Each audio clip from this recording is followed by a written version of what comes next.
Yang penting tuh gimana cara mengatur tukang sama mengatur bahan. Sebagai kontraktor itu harus diperlukan sebuah keterampilan teknis ya. Walaupun tidak harus mengerjakan semuanya, harus tahu semuanya.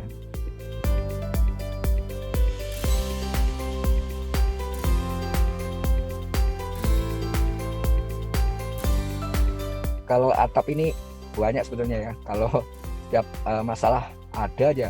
Tapi umumnya gini, yang sulit itu adalah kalau kita fabrikasinya, rangka atapnya itu tidak di lokasi proyek. Jadi ini masalahnya jadi mobilisasi di jalan, apalagi rumahnya di gang-gang, itu jadi masalah mobilisasi satu. Yang kedua adalah masalah ketika konstruksi dinaikkan. Misalnya kita tadi habis fabrikasi, kita di lokasi mau menaikkan dengan ketinggian yang sangat tinggi. Itu masalah lagi karena hubungannya dengan kecelakaan kerja ya. Nah, biasanya dua ini aja sih yang selalu membuat saya khawatir kalau ngerjakan atap itu. Kalau masangnya di lokasi mungkin lebih ringan ya mobilisasinya, tapi kadang di tempat kan lokasi tidak besar, lokasi untuk fabrikasinya nggak besar, kita kan nggak bisa ngerjakan di situ. Nah itu jadi masalah, kita harus ada biaya lagi di luar.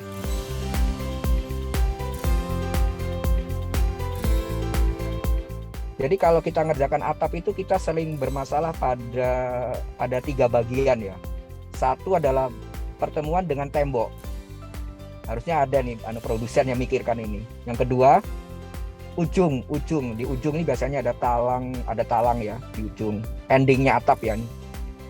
Ini ada talang, terus ada kalau bisa ada tali air lah sepanjangnya itu. Yang ketiga adalah interlock atapnya ya.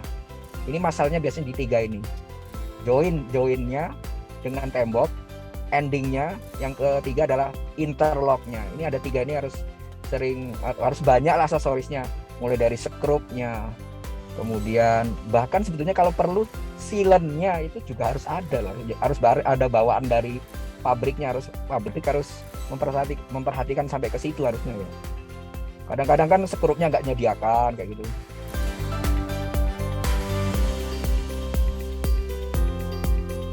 Kalau keahlian pasti ya Mbak ya, kalau kalian tuh khusus ada, cuman keahlian masang atap ini biasanya ditempa dengan pengalaman ya.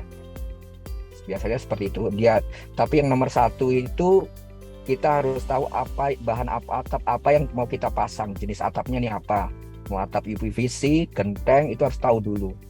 Jadi kita setelah tahu jenis atapnya, baru kita tahu ini pakai rangka apa, terus kemiringannya berapa, cara masangnya seperti apa. Tentu product knowledge atau jenis atapnya harus tahu dulu Mbak ya. Itu prinsip dari kalau kita mau buat atap yang bagus. Kenali jenis atapnya dulu.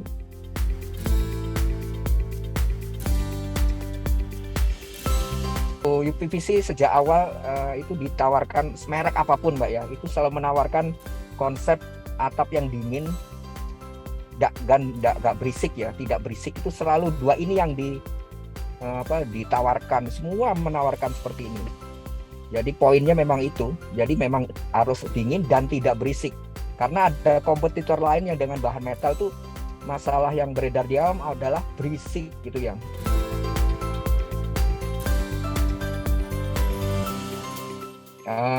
Sebelum saya mengenal semua merek itu, saya dulu belajar atap UPVC itu dulu ya. Jadi terus terang bayangan saya sama aja, atap UPVC itu prinsipnya pasti dia bisa meredam dan tidak berisik. Tapi setelah kita menyelami satu-satu produk kita gunakan, kita baru bisa membedakan. Jadi dokter Sil, ini kelebihannya di sini, merek lain ini kelebihannya. Jadi ya baru sekarang ini mungkin yang kedua mungkin ya saya pakai ya. Jadi baru tahu ini kelebihannya di sini. Bukan jadi harus saling ya. Saya tahu kapan saya harus menggunakan ini, kapan saya harus menggunakan ini, gitu aja.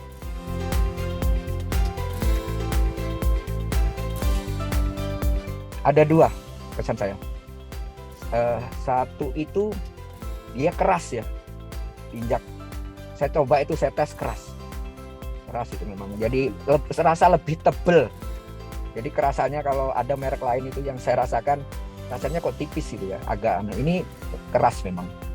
Yang kedua ya memang itu terbukti ya, ketika hujan deras memang dia peredamannya bagus, jadi kerasa. Karena waktu itu customer saya butuhnya kan memang yang tidak berisik dan itu dipenuhi di Dr. Seal, tidak berisik. Kalau kerasnya tadi enak kalau buat perawatan mau bersih-bersih gitu di atas kita nggak khawatir melengkung gitu loh.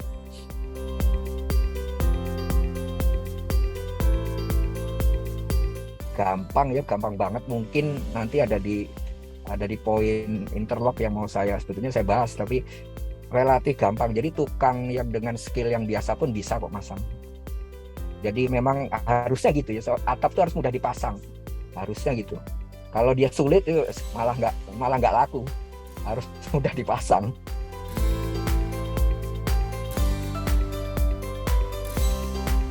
Dunia UPVC ini masih awam.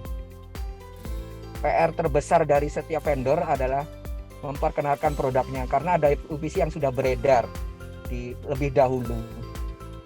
Terus dan harus ada produk knowledge marketing, harus banyak mengajak influencer atau kreator untuk melakukan edukasi ke customer ya. Mereka nggak tahu loh atap UPVC itu apa, tapi malah menyebut sebuah merek. Seperti halnya merek bata ringan disebut Hebel, terus kemudian Aqua itu adalah air mineral, dan itu merubahnya sulit dan itu PR besar buat para vendor loh. Kasihan para vendor karena ada image seperti itu.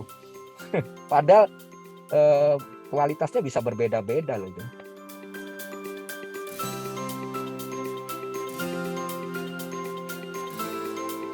Kalau melihat hasilnya yang sejauh ini memang nggak ada alasan kalau saya tidak merekomendasikan. Pertama, dia sudah berfungsi meredam air hujan ya, sudah berfungsi. Terus kemudian interlocknya relatif bagus ya. Saya yakin nggak bocor sih kalau interlock seperti itu, nggak bocor.